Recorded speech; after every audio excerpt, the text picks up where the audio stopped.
Fala pessoal, eu sou o Pedro, sou presidente da AGET Ceará e presidente da Liga de Empreendedorismo, Gestão e Inovação na Unifor, Liege.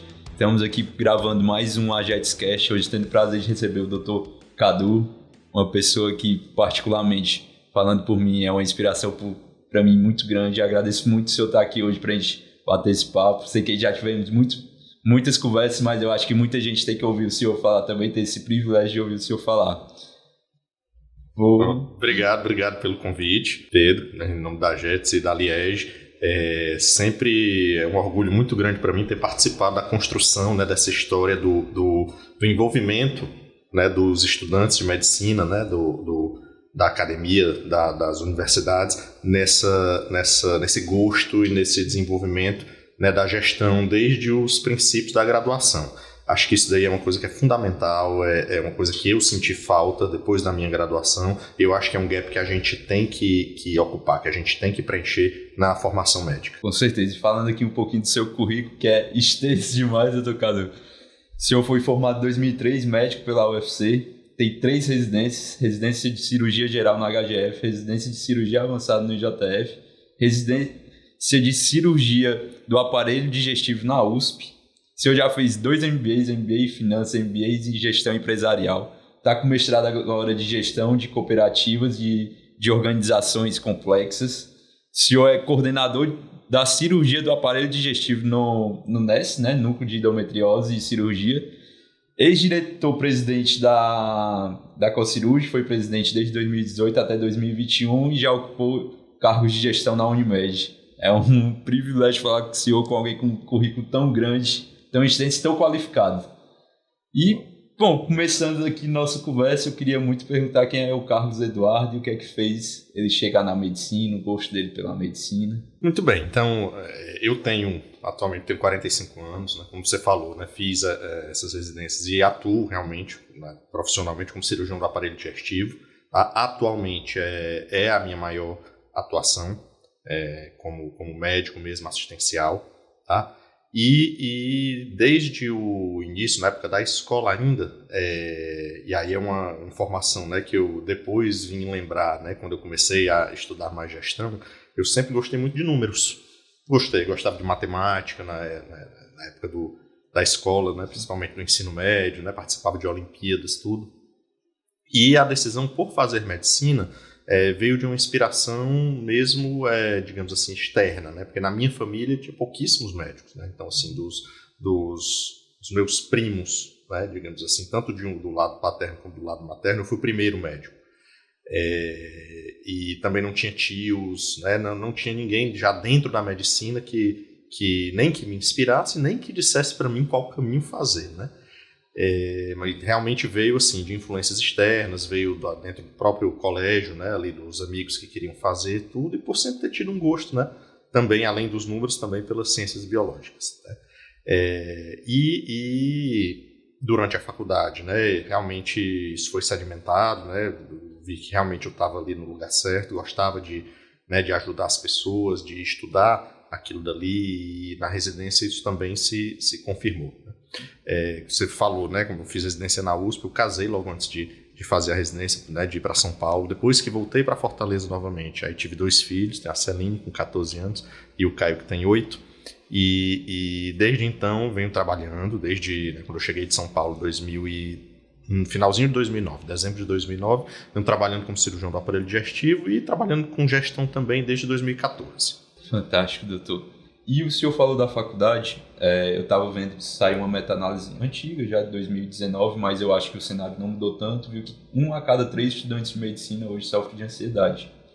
E eu fiquei com essa vontade de perguntar para o senhor como era o cenário dos seus pares, dos seus estudantes, na época que o senhor fez faculdade, e hoje como o senhor na docência também, ver os estudantes de hoje, qual a diferença que o senhor vê entre esses 2 públicos? Olha, assim, a gente tinha um cenário realmente bem diferente do cenário atual, né? Na época que eu entrei na faculdade, em 1998, a única escola de medicina do Ceará era a UFC Fortaleza, tá? Então eram 75 vagas, na minha turma foi a primeira turma de 75, eram 70 até então, mas 75 vagas por semestre, tá? Então, a gente sabia que formados no Ceará, dentro de cada ano, seriam ali 140 ou 150. Atualmente, a gente está num cenário bem diferente. A gente está num cenário onde existe um número muito maior de médicos, tanto vindo, né, migrando aqui para o estado do Ceará, como sendo formados aqui, e isso traz para dentro desse cenário, traz uma característica chamada competitividade. Então, ao mesmo tempo que aumentou muito o quantitativo de vagas para estudantes de medicina, as vagas de residência médica não seguiram esse acréscimo, né, esse crescimento. E também os postos de trabalho, né? Houve um acréscimo sim de postos de trabalho, mas a gente está começando a perceber sinais de saturação. Então, quando eu comecei a preceptoria do internato em cirurgia geral da Unifor, né, eu percebi que as primeiras turmas que passaram por mim ali, eles realmente não tiveram dificuldade de encontrar postos de trabalho, seja no interior, seja aqui em Fortaleza, né? As turmas que estão se formando agora, elas já estão tendo um pouco mais de dificuldade. Então a gente consegue perceber isso daí. E hoje é o que eu vejo como a principal diferença, tá? Além, claro, de que por ser na época que eu entrei a única escola, então você tinha aquela linha de formação, né? E hoje não, hoje a gente tem diversas escolas que estão formando, cada qual com suas linhas de formação, com suas estruturas curriculares, com seus professores diferentes, né? Isso traz, e aí eu consigo enxergar isso aí até de forma mais positiva, né? Isso traz uma diversidade maior para esses acadêmicos que estão se formando ali, né? A gente vê médicos novos com visões aí diferentes, distintas, dependendo da escola onde foram formados. Concordo, doutor Cadu. E eu vejo que essa ansiedade é muito pela residência, como o senhor falou. Hoje a gente vê que aumentou o número de médicos, as vagas manteram, então a competitividade pela residência aumentou muito mais, a busca por um currículo perfeito aumentou muito mais. Já puxando isso, o senhor que fez 3 residências, eu queria saber muito o que fez o senhor ir para o aparelho digestivo, o que fez o senhor seguir até lá, qual evento fez o senhor, não, é aqui que eu quero seguir minha carreira. Então, assim, mesmo né, no início da faculdade, quando a gente ainda não tinha esse cenário de competitividade, mas ao mesmo tempo a gente tinha uma busca muito grande pelo conhecimento, né, não só pelo conhecimento, mas também pelas experiências, né?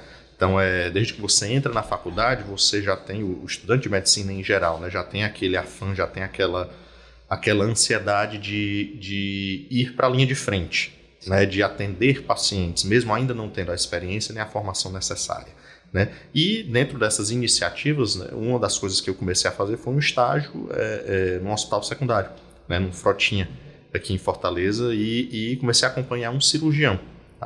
E a cirurgia geral, nessa época, não tinha residência em cirurgia do aparelho digestivo, então nós não tínhamos, ou tínhamos muito poucos cirurgiões do aparelho digestivo, né, oficialmente formados assim, aqui na cidade, então se confundia muito a cirurgia do aparelho digestivo com a cirurgia geral, ou seja, o cirurgião geral ele operava, na maioria das vezes, as patologias do aparelho digestivo. Tá? E além disso, né, quando a gente vai olhar para a fisiologia, né, como disciplina curricular, a fisiologia que mais me encantou foi a fisiologia do aparelho digestivo. Então, eu estudei um pouco mais isso daí e realmente tinha muita curiosidade em cima disso. E como ali no meio da faculdade decidi por área cirúrgica, acabou que desde antes de entrar na residência eu já sabia que queria algo nessa linha.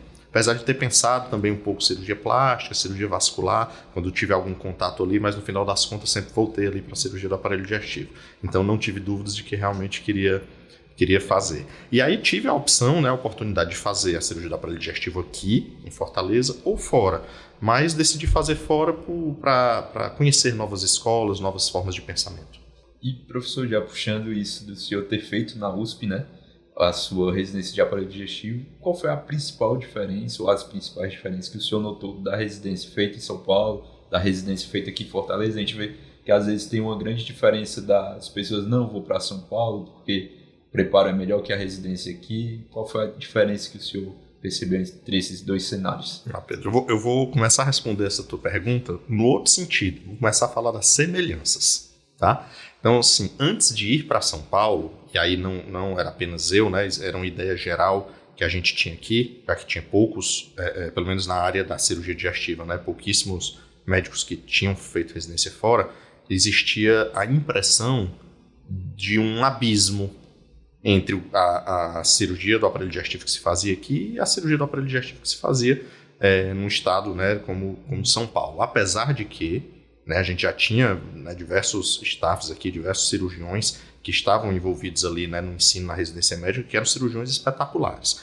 E a primeira semelhança que eu percebi quando eu cheguei lá é de que os nossos cirurgiões aqui, nossos chefes na época, vou de licença de citar aqui alguns nomes, né, Dr. Wiggins, Dr. Eudes, Dr. Lino, Dr. Fernando Siqueira, entre diversos outros, eles tinham a mesma qualidade técnica e de conhecimento dos grandes medalhões lá da USP, que escreviam os livros pelos quais a gente estudava, né? Então a primeira semelhança que eu vi foi essa, que os grandes cirurgiões daqui tinham tanta qualidade quanto os grandes cirurgiões de lá, e também, assim como tinha alguns cirurgiões aqui que não agregavam tanto, lá também tinha né? Tinha esses cirurgiões que a gente acompanhava, claro, mas a gente entendia que não traziam, né, tanto valor agregado ali àquela formação, né? E a gente tinha também a questão da semelhança, né, de estar num serviço público, num hospital público, né? As mesmas dificuldades, né, ali do serviço público, de desmarcação de cirurgia, de dificuldade de acesso dos pacientes, né? Então essas eram as semelhanças ali da residência no hospital público aqui em Fortaleza e no hospital público lá em São Paulo também, né? Mas a grande diferença que eu vi, né, nesses dois locais, na prática desses dois locais, foi a cultura. E aí quando eu falo a cultura, eu falo em que sentido, né? Principalmente a cultura da responsabilização. Então a gente sabe que o paciente, né, do serviço público, onde tem a residência, mesmo sendo um hospital-escola, ele é um paciente institucionalizado, né? Ele não é um paciente que tem um médico assistente que leva ele para lá. Ele chega através do sistema de regulação para aquele hospital, né, como um hospital cirúrgico, normalmente é um hospital terciário ou quaternário. Então ele chegava via regulação para lá, ou através do ambulatório de cada hospital, e ia ser atendido. Apesar de ser institucionalizado, que eu percebi que lá em São Paulo tinha um senso de responsabilização que eu não percebi muito aqui. E aí eu vou explicar isso dando um exemplo. Que como residente de cirurgia do aparelho digestivo, a gente dava plantões na enfermaria exatamente para ver intercorrências de pacientes e para ver algum paciente mais urgente que chegasse no pronto-socorro e fosse do serviço, né, fosse um paciente operado pelo serviço. E num desses plantões me chamaram para ver um paciente que tinha chegado no pronto-socorro, que já tinha sido operado no serviço 7 anos atrás. Era um paciente de retocolite ulcerativa, que tinha feito uma proctocolectomia subtotal, uma anastomose com, né, ilho retal com bolsa, e tinha uma ileostomia de proteção. E chegou no pronto-socorro com um quadro de obstrução intestinal, né, alguma brida que tinha obstruído. E quando eu liguei para o chefe do serviço, porque identifiquei que é um paciente que precisava de uma abordagem, né, de urgência, liguei para o chefe do serviço e o chefe me perguntou: Cadu, quem foi que operou o paciente 7 anos atrás? Foi o Dr. Sérgio. Mas... não, ligue para ele que ele vai ver o paciente. Eu, não, mas assim, hoje é sábado à noite, né? Será que não tem outra opção de operar com outro? Não, pode ligar para ele que ele vai lhe atender. E aí assim eu fiz, liguei para ele pedindo: Sérgio, desculpa, né? Tô te ligando porque tem um paciente aqui que foi operado pelo serviço, 7 anos, tudo. Foi eu que operei, Cadu? Foi você que operou. Em 30 minutos eu tô aí, pode pedir a sala. E aí ele saiu, né, da reunião que ele estava com a família dele, tudo para cuidar daquele paciente. Então, assim, esse senso de responsabilização foi uma diferença que eu vi, além de ter sido um grande ensinamento também, né? Nessa questão da gente ser responsável, e aí já passando, né, para o ambiente privado, né, onde eu foquei a minha atuação aqui em Fortaleza. Esse paciente que a gente, né, opera, que a gente cuida, que a gente leva para um hospital, ele não vai ser do hospital, ele não vai ser da equipe, ele é meu. Então, assim, eu tenho que estar disponível para ele. É claro que existem situações em que às vezes é impossível de você, né, estar presente, de você chegar, tudo, mas é importante que você dê esse suporte para ele, pelo menos no sentido de que ele consiga falar com você, como médico assistente, que você possa acionar alguém da sua confiança, ou então pelo menos dar uma orientação ali de como resolver aquele problema imediato que o paciente está apresentando. E, doutor Cadu, eu fico muito feliz e me identifico muito com o senhor falando sobre os mentores. Acredito que assim como o senhor teve os seus, o senhor foi mentor para muitas pessoas e inspirou a jornada de muitas pessoas, assim como o senhor abriu a mente. Muitos estudantes falam de mim e da nossa liga, de ter olhar para áreas além da medicina, estudar gestão, estudar finanças, como já foi relatado também, que eu já soube de pessoas no internato que o senhor deu aula para elas sobre gestão e sobre finanças também abriram a mente muito para isso. Eu queria saber qual foi o papel desses mentores que o senhor citou, tanto em São Paulo quanto no Ceará, na sua trajetória até hoje como médico. Assim, isso é uma coisa fundamental, que é uma frase que eu gosto muito, que inclusive usei em uma das aulas que eu apresentei durante a residência, que nós, seres humanos, nós temos a capacidade de aprender com as experiências, né, com os erros e com os acertos de outras pessoas. Apesar de que nós temos uma tendência muito forte de não fazer isso, às vezes de tentar quebrar a cara sozinho. Mas eu acho que o principal papel desses mentores foi esse. Foi de tentar absorver o melhor de cada um. E isso é uma consciência que tem que vir de você mesmo. Entendeu? Ao mesmo tempo que você não pode tomar como verdade absoluta aquilo que você está tendo, você está vendo, né? Você tem que enxergar com um olhar crítico, tá? Mas ao mesmo tempo você tem que identificar o que é de melhor daquela pessoa, daquele mentor com quem você está se espelhando e trazer para a sua experiência. Mas a partir disso, né, pegar essas diversas informações que você está pegando de vários mentores e montar a sua maneira, a sua forma no caso de mim como cirurgião, né, a minha forma de operar. Então quem me vê, vou dar um outro exemplo aqui simples, quem me vê hoje operando uma vesícula. Então ele vai ver a forma de iniciar o pneu peritônio foi de um cirurgião com quem eu aprendi, a forma de dissecar o trígono de calor foi de um cirurgião que eu aprendi, como descolar a vesícula, a forma de retirar, por onde retirar, o fato de fazer um pneu peritônio fechado ou aberto, enfim, diversas etapas desse processo, né, que é um dos meus processos de cirurgia de colestectomia por vídeo, né? Cada etapa desse processo teve uma influência, né? E essas influências todas vieram desses mentores, mas eu consegui juntar o melhor de cada um para fazer o que eu acho que é correto. Não estou dizendo que é o mais correto, mas assim, é o que funciona para mim, que funciona para os meus pacientes, que eu consigo entregar um resultado adequado para eles. E doutor, agora eu queria saber o que é que impulsionou o senhor ir para a gestão. Como foi que o senhor saiu da medicina, uma hora médica, outra hora não? Quero me aperfeiçoar na gestão, quero conhecer mais. O que foi que despertou isso no senhor? Bem, vamos lá. Vou contar aqui então a historinha. Quando eu voltei de São Paulo, finalzinho de 2009, começo de 2010, comecei a trabalhar no Hospital da Unimed. E trabalhando como cirurgião geral, né? Já operando meus pacientes, mas principalmente dando plantão ali na emergência. E quando foi 2013, devido a eu sempre estar muito presente ali na emergência, entender o funcionamento, tudo, fui chamado para ser chefe de equipe, né? Que tem uma função meio administrativa, né? O chefe de equipe, principalmente nos plantões noturnos, ele é o substituto do diretor, né? Então ele toma decisões, resolve problemas, né? E assim, quando eu fui convidado, foi porque perceberam em mim certa desenvoltura nisso daí. Então, uma vez, né, a pessoa que me convidou me disse que estava me convidando porque percebeu que sempre que eu chegava com um problema, eu já chegava com a sugestão de uma solução. E isso chamou a atenção, né? Então, por isso que eu estava sendo convidado ali naquele momento. E aí, fiquei durante 1 ano e meio, até que fui convidado para realmente, aí sim, assumir o primeiro cargo de gestão que eu tive, que foi ser o coordenador da emergência lá do Hospital da Unimed. É o maior hospital privado, né, do Ceará. E assim, fiquei realmente muito, muito honrado em receber, né, aquele convite, né, aceitei. Mas assim, eu sabia que aquilo já era uma posição de gestão, mas eu não tinha nenhuma formação ainda de gestão. E o compromisso que eu fiz comigo mesmo e também, né, para honrar a confiança que estava sendo depositada ali em mim, né, eu comuniquei, né, para o meu superior, que era o diretor do hospital na época, e falei, então, ok, eu vou assumir, apesar de eu não ter experiência de gestão, mas eu vou começar a estudar, vou começar a fazer um MBA. E aí me matriculei no meu primeiro MBA, que foi o MBA de Gestão Empresarial, na FGV, que foi um divisor de águas assim, para mim com relação à gestão, né?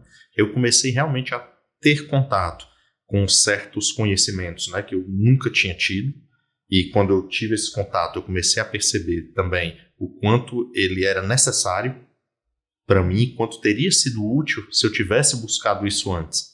para gerir mesmo assim, minha vida, meu orçamento familiar, meu consultório, né? O que fez eu abrir ainda mais os olhos, né? E assim como também me reencontrei, né, naquelas disciplinas mais voltadas para a área contábil financeira, me reencontrei com o meu amor pelos números, né? Lá na época da escola.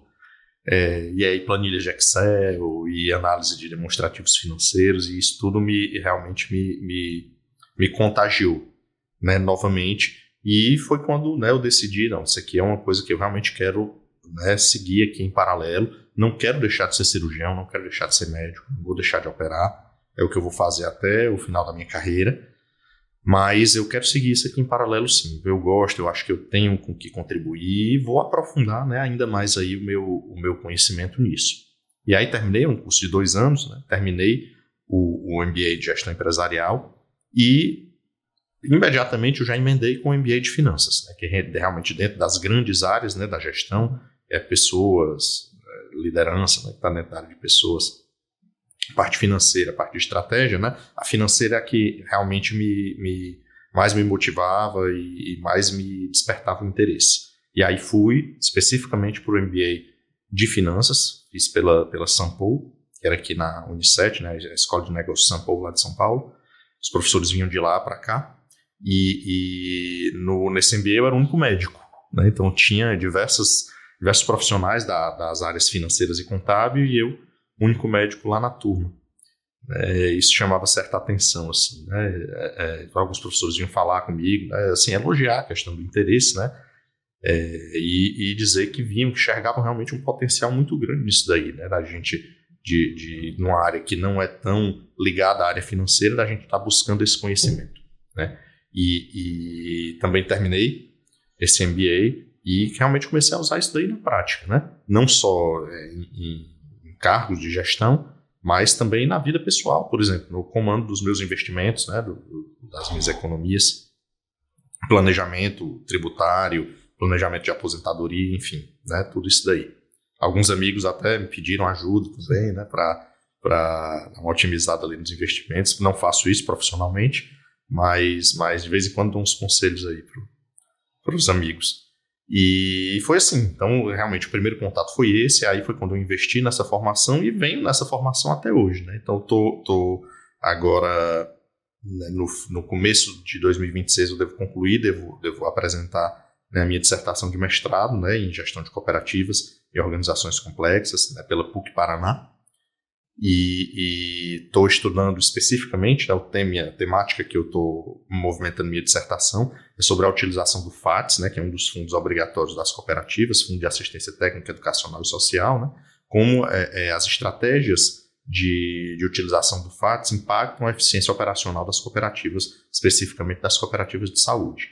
Então isso daí, nisso que eu estou aprofundando, né, estudando. Mas aí, quando a gente estuda FATS, a gente tem que estudar a legislação, a gente tem que estudar a parte contábil financeira específica das cooperativas, e quando você vai estudar eficiência operacional, né, existem diversas metodologias para você fazer isso daí. Especificamente estou usando uma chamada análise envoltória de dados. Então todo mais conhecimento, né, que vai se abrindo aí. E o que é importante, que uma vez eu vi em uma aula, que assim, para você conseguir criar soluções para os diversos problemas que vão se apresentar aí no decorrer da sua carreira, independente de qual seja ela relacionada ou não com gestão, quanto mais conhecimentos diversos você tiver, mais ferramentas você vai puxar de outras áreas para lhe ajudarem naquilo dali, né? Eu falo que é a teoria do T, né? Você se aprofunda, você tem um T aqui que são os diversos conhecimentos, né? Você tem um pequeno conhecimento de vários, mas em um deles você se aprofunda mais. Tá? Mas quanto mais amplo for esse T, mais soluções você vai trazer para a sua área de aprofundamento, né? Então eu acredito muito nisso e trago isso muito na minha vida prática, né? De buscar esses outros conhecimentos aí para agregar no que eu faço, né? Como médico ou como gestor.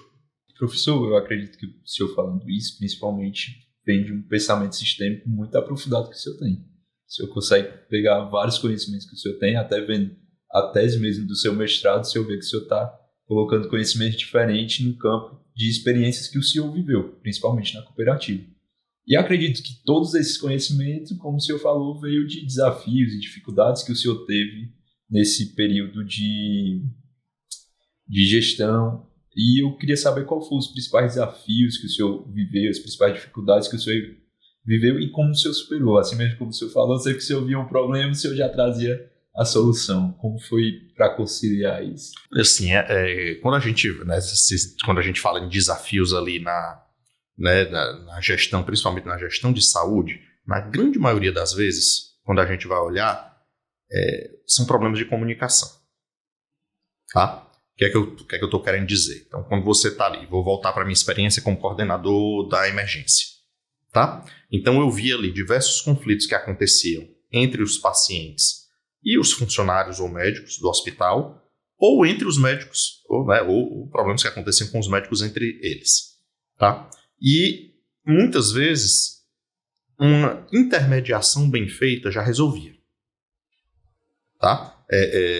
Cada pessoa tá ali num dia específico, às vezes não é um dia bom, às vezes não falta um pouco de paciência. Então, você fazendo uma boa intermediação, e aí se a gente for linkar isso daí com as diversas disciplinas da gestão, isso daí tem a ver com a liderança, com a negociação, com a comunicação, como aptidões que você precisa desenvolver para ser um bom gestor. Então, quando você se utilizava de uma boa negociação, de uma conversa, de uma escuta ativa para entender qual era o problema, qual era a necessidade de cada um, você conseguia resolver. Mas claro que tem problemas mais complexos e mais estruturais. Tá? E aí eu trago posso dizer que talvez tenha sido o maior desafio que eu enfrentei, que infelizmente eu não fui bem sucedido, e aí assim, não acredito em quem fala só de sucessos, eu acho que você aprende muito também com seus fracassos, mas é uma coisa que se tivesse ido para frente, talvez hoje a gente tivesse num cenário melhor de custos dentro da cooperativa. Mas foi uma tentativa de implantação de protocolos que linkavam as codificações de cada cirurgia que era realizada com o material feito, contando com a ajuda das sociedades, mas por motivos políticos acabou que não permitiram que isso fosse para frente. E hoje a gente vê isso daí como uma necessidade, mas não existe aquela vontade de fazer ou se mexe muito com diversos setores que são resistentes à mudança, e acaba que a gente está num momento em que isso é bem difícil de ser realizado. Mas eu acredito que sendo bem planejado e sendo apresentado de uma forma mais palatável, isso daí possa vir a ter sucesso no futuro.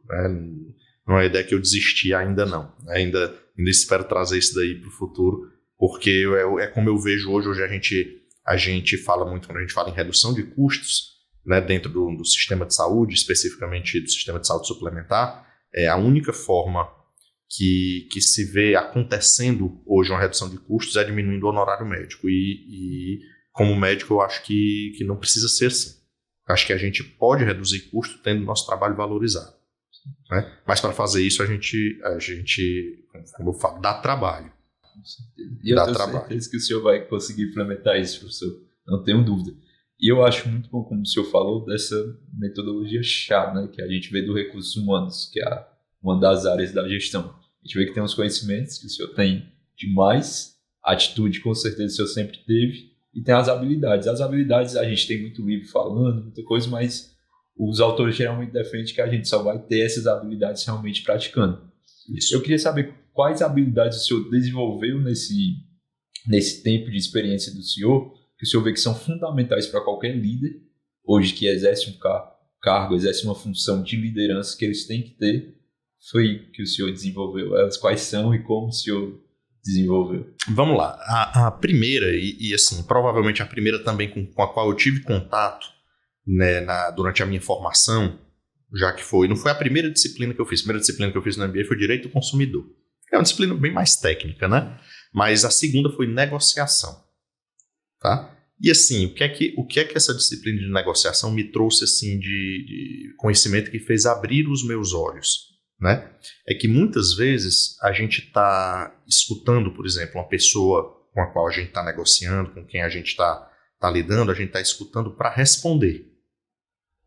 Para dar uma resposta que muitas vezes não resolve ou não é a resposta que a outra pessoa quer exatamente. E naquela disciplina ali, eu aprendi que eu preciso fazer o que a gente chama, né, de escuta ativa para poder perceber qual é o interesse real, o que é que não está ali na mesa, né? Que de repente a gente pode trazer para chegar ali num meio termo, né, num lugar comum. Ou de repente para a gente se entender mesmo.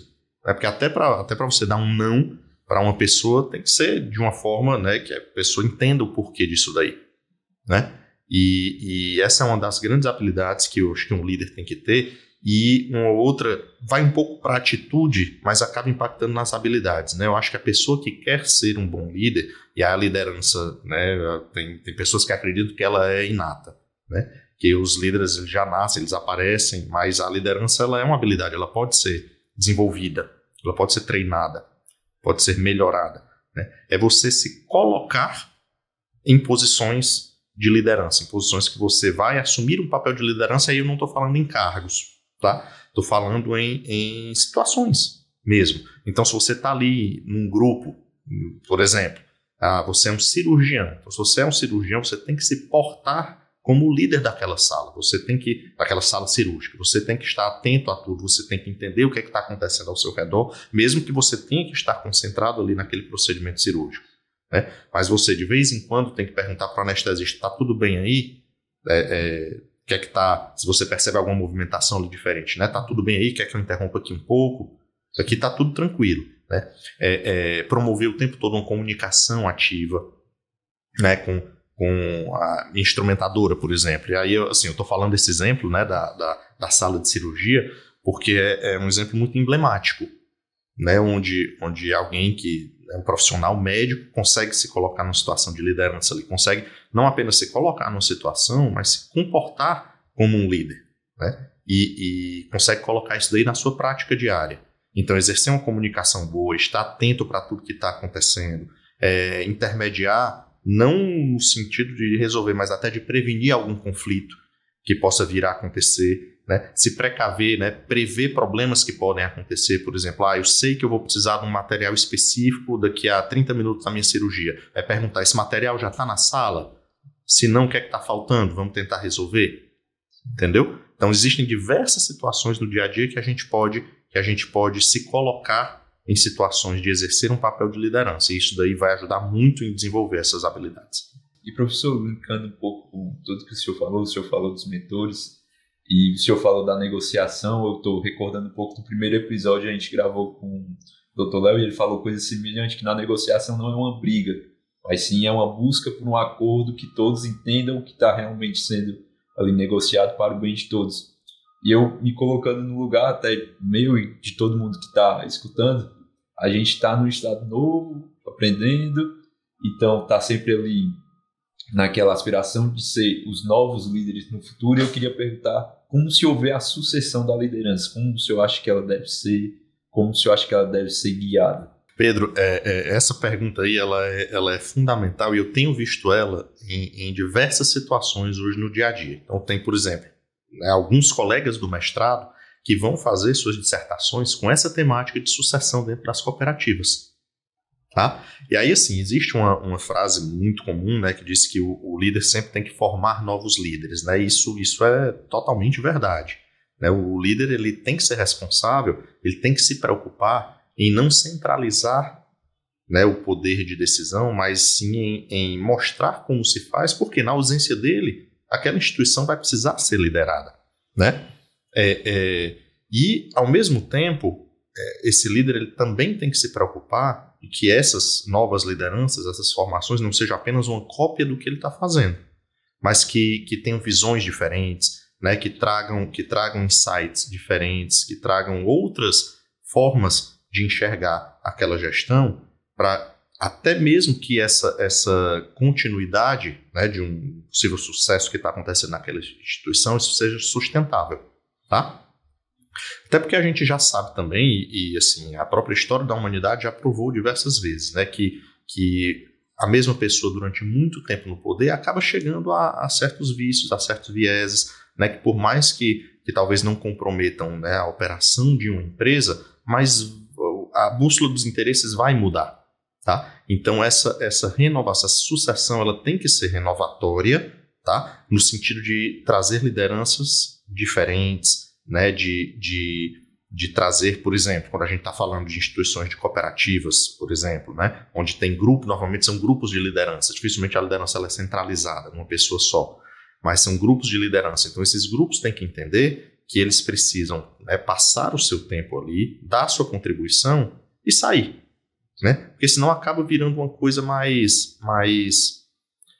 como é que qual o termo que a gente pode falar aqui, né? Acaba que o foco dos interesses muda, né, para os liderados, no caso de uma cooperativa, para os cooperados, e passa a ser na própria gestão, do próprio grupo. Tá? Isso daí realmente é nocivo.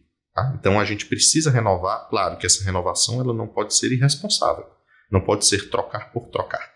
Né? Então essa sucessão, essa renovação, ela tem que ser reciclada, ela tem que ser oxigenada, né, para trazer novos rumos e trazer inclusive o poder de questionar se esses rumos atuais estão corretos. Professor, muito bom o senhor falar isso, mas a gente vê que tem ainda um questionamento de como é feita essa mudança das lideranças. A gente vê que às vezes as pessoas se sentem presas a um planejamento, seja isso quando a gente vê no cenário político, seja isso quando a gente vê também no cenário da gestão.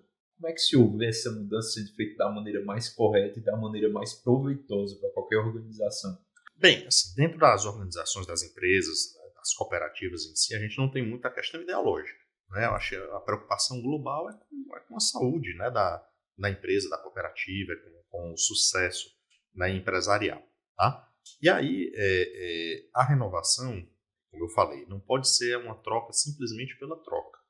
Tá? Essa renovação ela tem que ser responsável. Então, se esse grupo se propõe a ser uma alternativa de renovação, esse grupo ele tem, primeiro, que se mostrar que ele é viável tecnicamente, ou seja, tem que ter uma formação boa, tem que ter alguma experiência, né? Claro que se esse grupo ele não está diretamente ali ligado à gestão, né, não vai ter uma experiência naquele momento, mas isso é uma coisa que se adquire facilmente quando se tem uma boa visão, quando se é bem informado, tem bom senso. Então, assim, um grupo que se propõe a renovar, ele vai saber olhar para o que está acontecendo, olhar para os processos que estão acontecendo naquela empresa, manter o que vale a pena, definir se vai mudar ou não os rumos que aquela empresa está tomando e, a partir daí, né, lançar sua nova estratégia, montar uma estratégia tecnicamente embasada, com métricas de sucesso bem estabelecidas e, o principal, né, com transparência.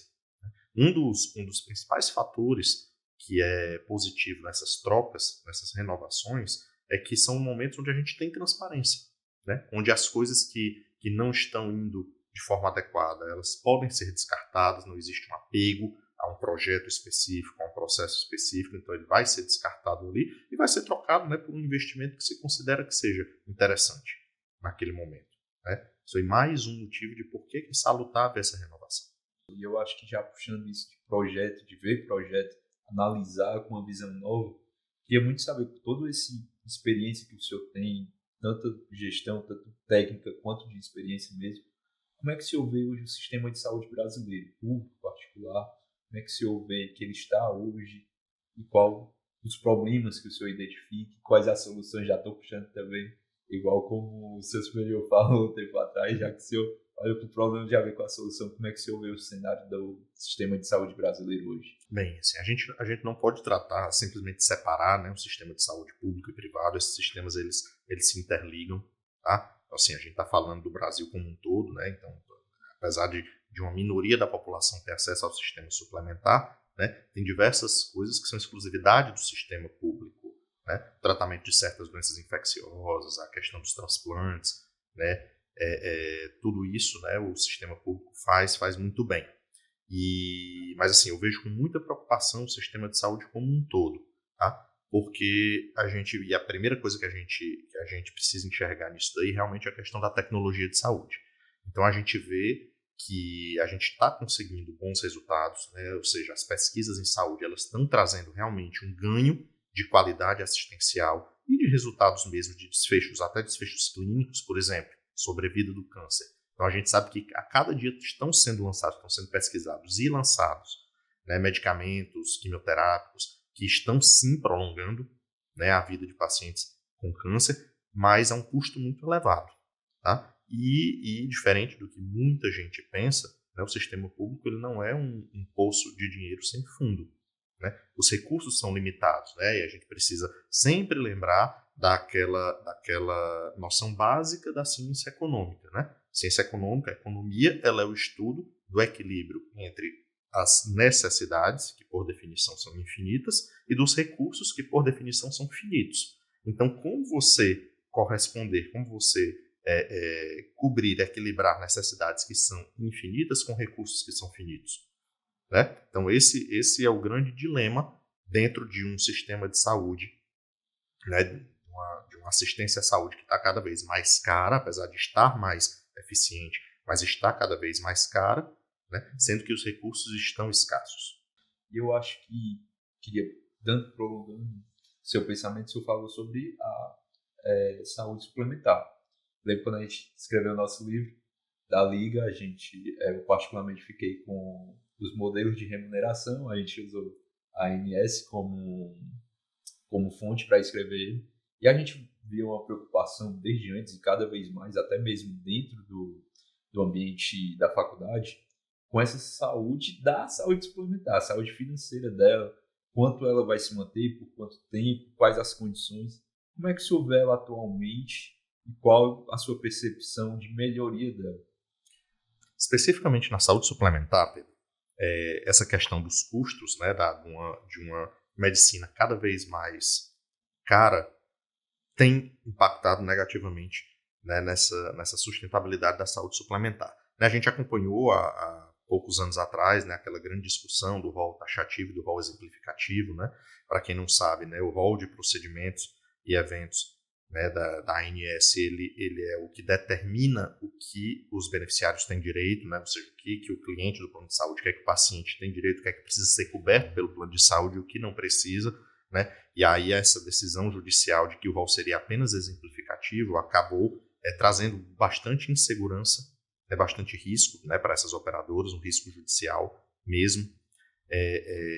E aí essa medicina cada vez mais cara, ela é o grande desafio também da saúde suplementar, tá? Que está realmente vivendo um dilema de onde tirar. Porque com uma economia meio estagnada, apesar de a gente estar tendo um crescimento de PIB aí, mas ele é muito mais por entrada de pessoas mesmo, né, na atividade econômica do que propriamente de ganho econômico em si. Então, a gente, dentro desse aspecto de economia estagnada, a gente não vê um grande aumento do mercado da saúde suplementar. Ou seja, a receita está limitada. Né? O máximo que vai acontecer ali são trocas entre os diversos players que já estão no mercado. Tá? E aí a gente tem que olhar para dentro, olhar para custo e para despesa. Né? E aí na saúde suplementar, custo, eu estou falando de custo assistencial, tá? E despesas são despesas administrativas e comerciais, né? Vamos dividir assim, tá? E aí quando a gente olha para isso, os custos eles são responsáveis né, vamos olhar para o nosso indicador, que é a sinistralidade, né, indicador do plano de saúde, eles são responsáveis por 80% a 90%, né, dos gastos de uma operadora. Então a gente tem que olhar para os custos. Tem que reduzir despesa também, ok, mas a gente tem que olhar para os custos. E aí essa redução de custos, hoje, ela está acontecendo em cima do médico. Tá? E aí é responsabilidade nossa, né, de quem é gestor atualmente, dos futuros gestores, de não permitir que a remuneração médica seja cada vez mais defasada, cada vez mais aviltada no decorrer do tempo. Porque de certa forma, enxergado pelos operadores que é a forma mais fácil de reduzir custo. Mas, na verdade, não é que seja mais fácil. Talvez seja que dá menos trabalho. Tá? E aí, se olhar para a questão de material, para a questão de exames, né, solicitação de exames, indicação de tratamentos, né, se ter cada vez mais um controle disso daí, deixar tudo protocolado, né, dentro das melhores evidências científicas, né, para que a gente consiga tornar esse custo em saúde sustentável. A gente consiga que isso caiba no bolso da operadora, de forma que, e aí vamos falar especificamente, né, da cooperativa, né, quando a gente está falando dentro do ambiente de cooperativa, onde os médicos são cooperados, ou seja, são sócios daquela empresa e precisam ter a sua participação econômica, né, através da distribuição das sobras, quanto mais sobrar para esses médicos, melhor. Né, e isso só vai sobrar se tiver redução de custo. Com certeza. E, professor, eu vejo muito na sua fala essa busca por inovação. Não só a inovação tecnológica, que às vezes o pessoal confunde inovação tem que ser tecnologia, mas uma busca por uma solução de maior eficiência. Eu vejo o senhor tanto querendo colocar os protocolos como o senhor tentou na cooperativa, o senhor falando agora dos protocolos dentro dessa parte de exames, solicitação de exames. Eu queria ver como o senhor vê a importância da inovação dentro de uma organização. Quanto ela é importante para o desenvolvimento dela. Eu li um livro do Lázaro do Carmo, não sei se você conhece, que é um gestor que era do SBT, e ele fala que toda organização tem que inovar a cada 2 anos seus processos, senão alguma coisa está estagnada ou está errada. E aí, partindo desse pensamento, eu queria saber como o senhor tem essa visão da inovação dentro de uma organização. A inovação, na verdade, e aí eu vejo muito esse erro dentro de diversas empresas. Já vi, por exemplo, na Unimed, já vi em outras operadoras de saúde, em empresas fora do mercado de saúde também, que se pensa que a inovação tem que ser uma área da empresa. Não, a inovação tem que estar em todas as áreas. A inovação ela tem que fazer parte da cultura da empresa. Tá? Inovar não é uma disciplina, não é um setor, não é um funcionário que tem que chegar lá dizendo, tu tem que rever os teus processos. Não é isso. Tem que fazer parte da cultura. Então, assim, a inovação ela é fundamental porque a gente precisa o tempo todo buscar, claro, processos que melhorem os resultados, mas muitas vezes a gente também precisa buscar processos que, apesar de que não tragam melhora de resultados, mas que tragam os mesmos resultados de forma mais barata. Então, a gente precisa sempre estar buscando isso daí. Vamos melhorar, vamos ver o custo dessa melhora, o que é que a gente vai gastar com essa melhora, para que ou a gente melhore de forma sustentável, que a gente consiga cobrir esse custo, ou que a gente mantenha o resultado que a gente tem hoje, mas com um custo menor. Então, o papel da inovação sempre tem que ser esse. Ele tem que estar na visão ali, e aí não é só na visão do gestor, na visão de todas as áreas, da área técnica, da área operacional e da área gerencial. Professor, puxando já que o senhor falou, hoje eu vejo na faculdade muitos professores se preocupando em falar para a gente que a gente tem que olhar o caso do paciente, a clínica dele, e saber muito bem qual exame pedir, porque tem um custo. Hoje está sendo muito repassado para a gente dos custos do exame. Antes era só qual exame pedir, mas esse aqui eu posso pedir para ver outra coisa, prevenir, e não, hoje a gente busca muito mais uma educação para eficiência realmente no tratamento do paciente. E eu queria perguntar para o senhor, até o senhor falando agora que tem inovação, e essa preocupação tem que ser de todas as áreas de uma empresa, como o senhor vê o papel do médico hoje nessa função de redução de custos, tanto na saúde suplementar, quanto no sistema de saúde público de todo o Brasil? Olá, Pedro, é muito interessante essa tua pergunta, ela me traz de volta para a época que eu era acadêmico ainda, que eu era interno. Que eu já sabia que eu queria fazer cirurgia, né, mas participava muito das visitas clínicas. E nessas visitas a gente sempre tinha, né, um grande médico de medicina interna, um grande internista, como o Dr. George, o Dr. Otto, ali na beira do leito do paciente, ali discutindo o caso e falando de diversas hipóteses diagnósticas e quais exames pedir para identificar ou afastar ou diagnosticar cada uma delas, né?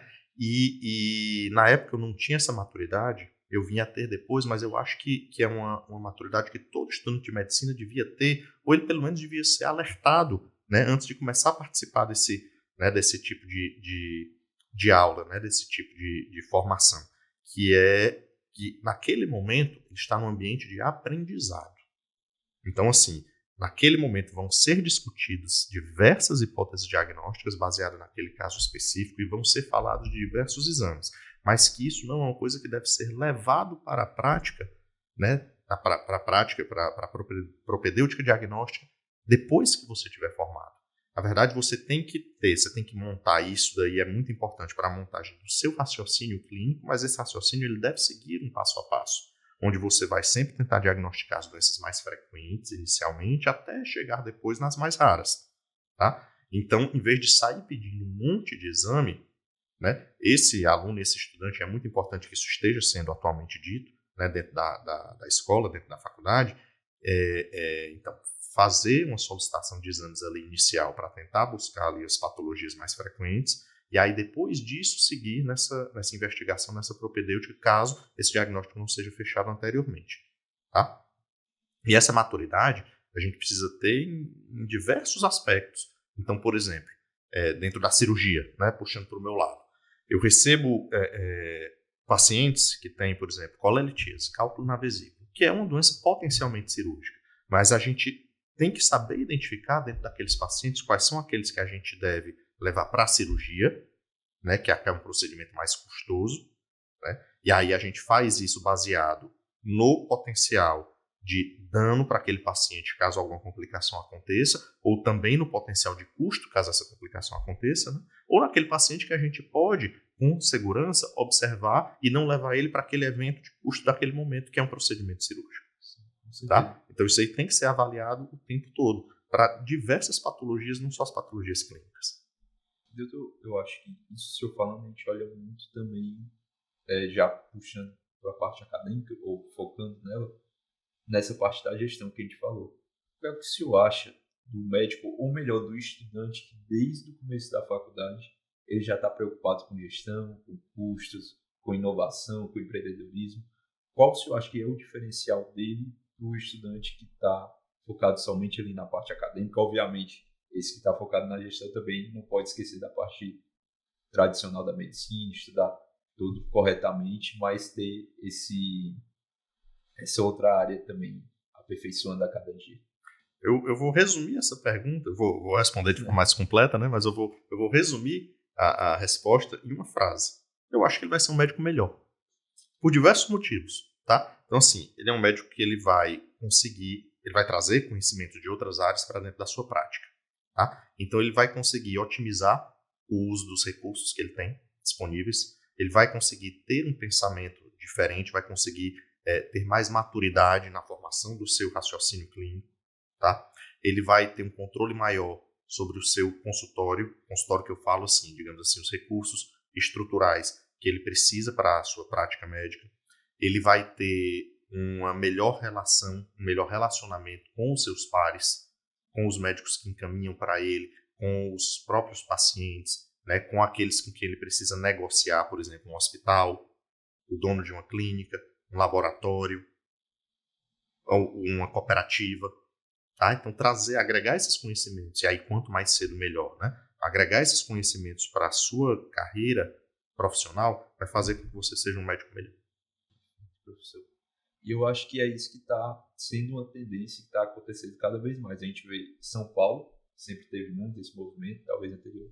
Hoje aqui a gente está trazendo mais para o Nordeste. Aliás, foi a primeira liga aqui de Ceará nessa temática. E a gente está vendo cada vez mais um crescimento desse interesse por essa área, apesar do interesse ainda ser muito na ponta. Então é quando o estudante está chegando no internato que ele começa a ver que está chegando na porta ali, está chegando na hora que vai ter que pagar imposto, vai ver CPF, CNPJ, ele começa a ter interesse por essa área, mas eu estou vendo um crescimento muito grande. Eu queria perguntar agora, no final, como é que o senhor sente sendo um dos pioneiros aqui, pelo menos no Ceará, de levar essa educação para os estudantes? O senhor que não trazendo para a liga, o senhor não começou na liga, mas o senhor começou a educar todos no internato como uma necessidade que o senhor via. Então, o senhor estava sempre formando pessoas já com esse pensamento e foi importante para a formação de muitos internos que já chegaram, já comentaram para a gente quão importante o senhor foi. Assim, eu me sinto extremamente feliz e honrado de poder ter participado disso, né, de estar ali no embrião. Lembro hoje como foi o André, irmão do Davi, né, eu estava dando aula, né, para a turma dele, né, de internato. Normalmente eram 5 ou 6 internos que rodavam com a gente lá no Hospital da Unimed. Estava dando aula sobre, acho que foi sobre modelo de remuneração médica.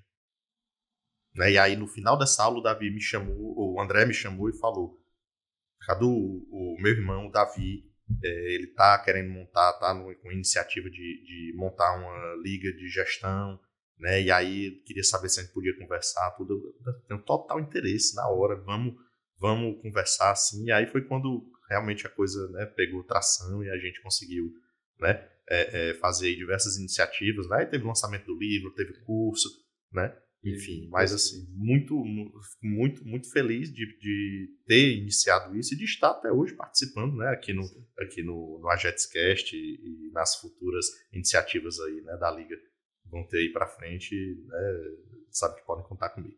Com certeza, e a gente agradece muito, porque o senhor com certeza sempre esteve muito disponível e muito participativo, educando todos nós e fazendo com que sejamos médicos melhores a cada dia. Estamos chegando agora no final do nosso podcast. Quero fazer 4 perguntas que a gente sempre faz para todos os convidados aqui. Tranquilo, vamos perguntar.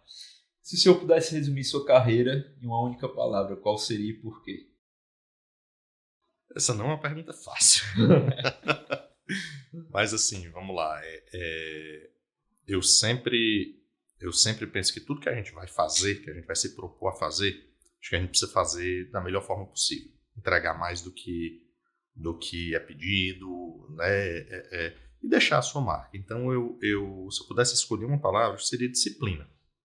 Então, quando você se propõe a fazer uma coisa, estude o que você está fazendo, faça de forma a não deixar dúvidas de que você é a pessoa certa para fazer aquilo, seja um procedimento cirúrgico, seja um diagnóstico, seja uma decisão de gestão, uma negociação. Então, acho que a disciplina é o caminho para você chegar nisso daí. É você realmente entender e dedicar o seu tempo e os seus recursos para lhe tornar a pessoa mais adequada para cumprir a sua missão. E se o senhor pudesse voltar no tempo, o senhor mudaria alguma coisa da sua parte profissional? Olha, certamente eu teria começado a estudar gestão mais cedo. Não sei se ainda na faculdade, porque a faculdade requer uma dedicação maior, né? E aí logo depois vem a residência, né? Que é praticamente uma dedicação exclusiva. Além de você precisar dar plantão ali para complementar a sua renda. Mas logo depois da residência. Eu teria começado a estudar gestão, talvez, logo depois que eu tivesse voltado, né, de São Paulo para cá, já para começar a adquirir esses conhecimentos e já, né, melhorando, né, os diversos processos que eu trabalho, né, sejam processos assistenciais, sejam processos de vida mesmo. E se o senhor se encontrasse com o Carlos Eduardo, que estava iniciando a faculdade, o que é que o senhor diria para ele? Qual conselho daria? Assim, eu me aconselharia, né, a sempre definir uma meta de futuro, tá? Mas sem me especializar precocemente. Então, assim, o que é que eu faria se eu tivesse a oportunidade assim, de conversar mais? Divide a tua faculdade em 3. 2 primeiros anos, depois o meio, depois o internato, ali o final.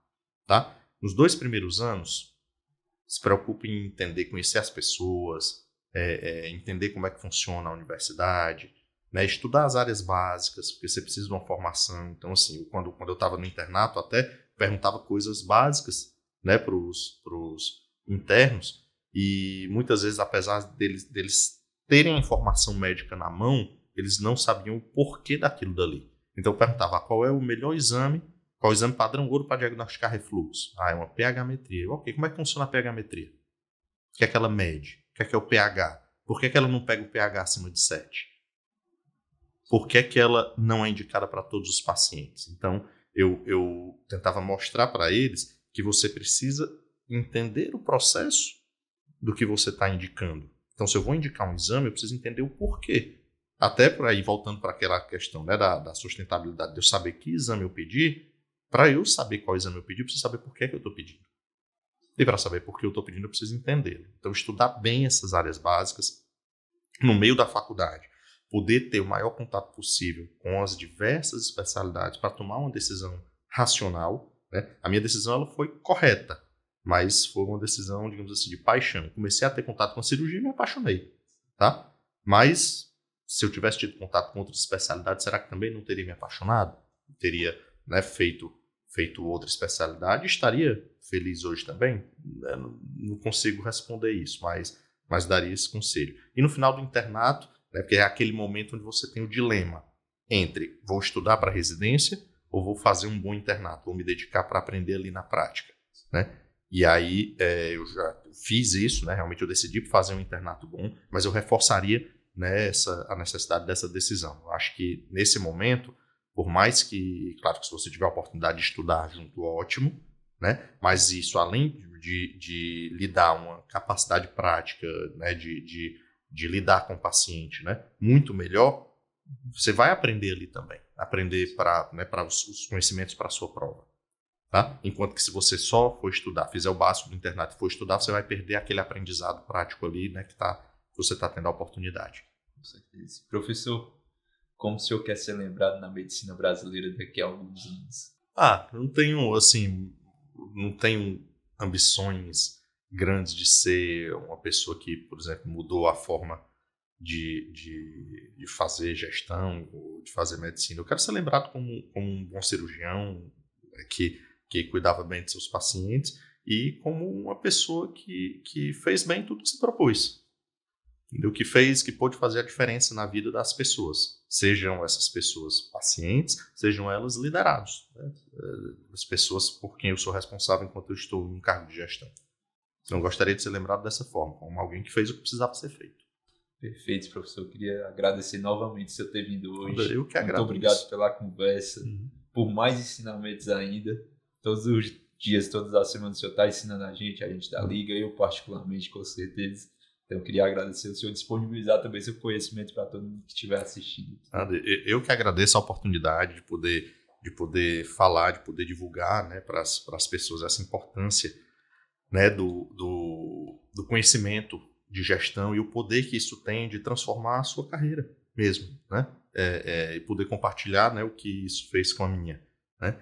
E dizer que a gente precisa, né, identificar e formar novos líderes, e a gente só vai conseguir fazer isso quando as pessoas entenderem que esse conhecimento ele precisa vir lá do berço, né? Precisa vir da faculdade, da graduação, que a gente precisa disponibilizar, oportunizar, né, que os estudantes tenham contato com isso, e a Liga faz esse papel de forma extraordinária, né?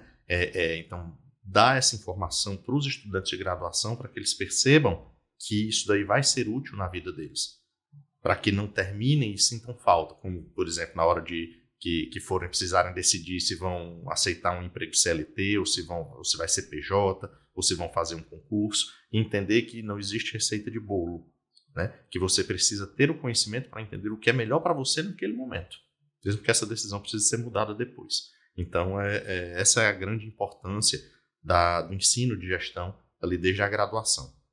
Disponibilizar as ferramentas para que as melhores decisões possam ser tomadas no momento que for adequado. Perfeito, muito obrigado, professor. E a você que estiver assistindo também, acompanhe nossos outros episódios que já gravamos aqui. Se inscreva, marque que gostei. Um abraço.